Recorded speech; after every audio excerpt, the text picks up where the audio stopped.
Hello, today I'm going to show you how to complete the addresses page of your application in the Provider Management module for Vermont Medicaid. I do want to note that if you're filling out an individual within a group application, you will not be presented with this page to fill out, as the group that you are affiliated with will hold this information. On the addresses page of your application, there are two addresses that are required in order to complete so that you can continue on with your application. Those are the pay to and the mail to address information. So first you'll notice as I scroll down, I have to complete the pay to information. And there's two different options in order for me to complete this information. The first you'll notice there is a box at the top that says same as service location.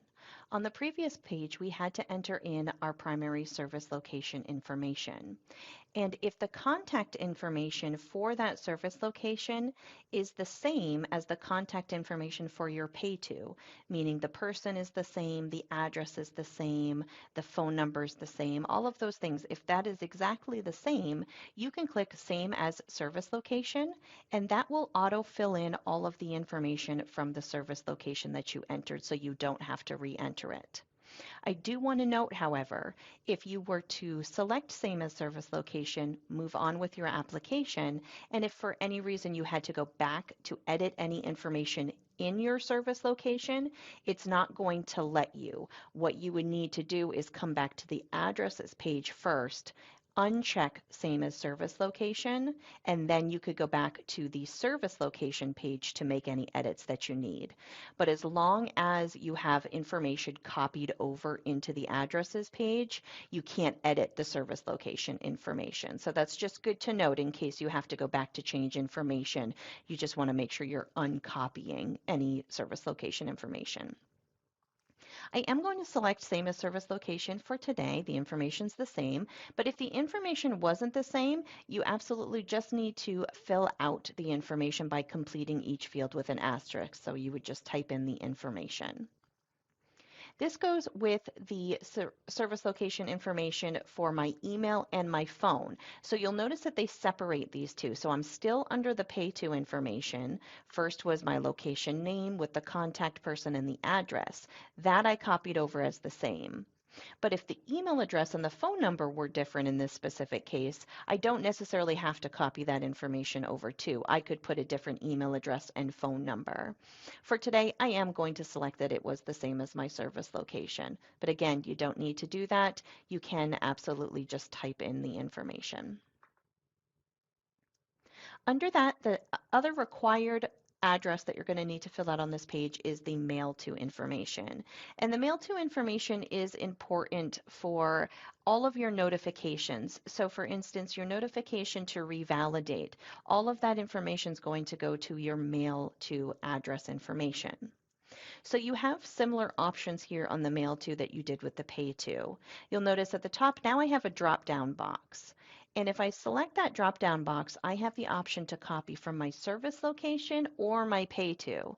So if my pay to information was different than my service location, I typed all the information in up top, but my pay to and my mail to are the same, I could just copy my pay to information. Same thing if my pay to was different, but my mail to and my service location are the same, I could copy my service location information into the mail to. And then lastly, your option always is to type in the information if it's neither one of those. If it's not the same as your service location or your pay to, you want to just make sure that you fill out all of the information here with an asterisk, remembering that whoever you select here is the one that's going to get the notification. So I'm going to copy over from my service location. I'll just select service location. I'll go ahead and copy all that information over. And then that's the same under here for the email address. I'm going to copy over my service location information. And what's really important here is that you want to make sure, as our recommendation throughout this whole application, is that your preferred communication method is email. So if you are getting notifications regarding revalidation or any other notification regarding your active enrollment, we can send those via email. And so we can get the information to you much quicker via email than we can with mail. Now, you do have the option to toggle these back and forth. So if you would rather get the information by mail, just select mail. But if you have an email address listed here, it is going to default to email. So I'm going to leave that as email for today. And then I did copy over my phone number as well, so I'm going to leave that as is.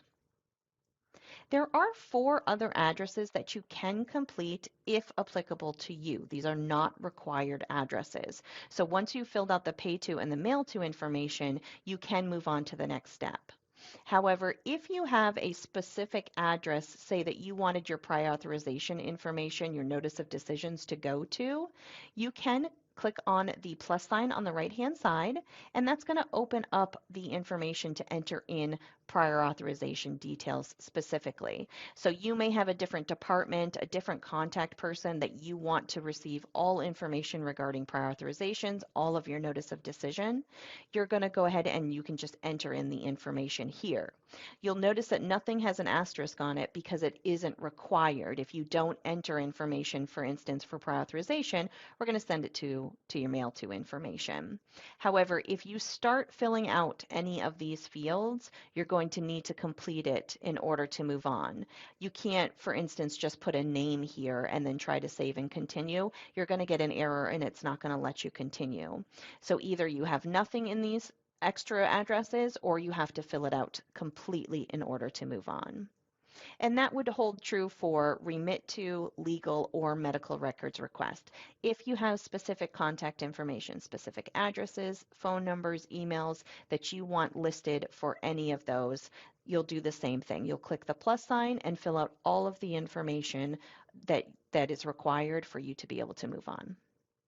Once you've entered in all of the necessary address information specific to your enrollment, you're ready to hit save and continue and move on with your application.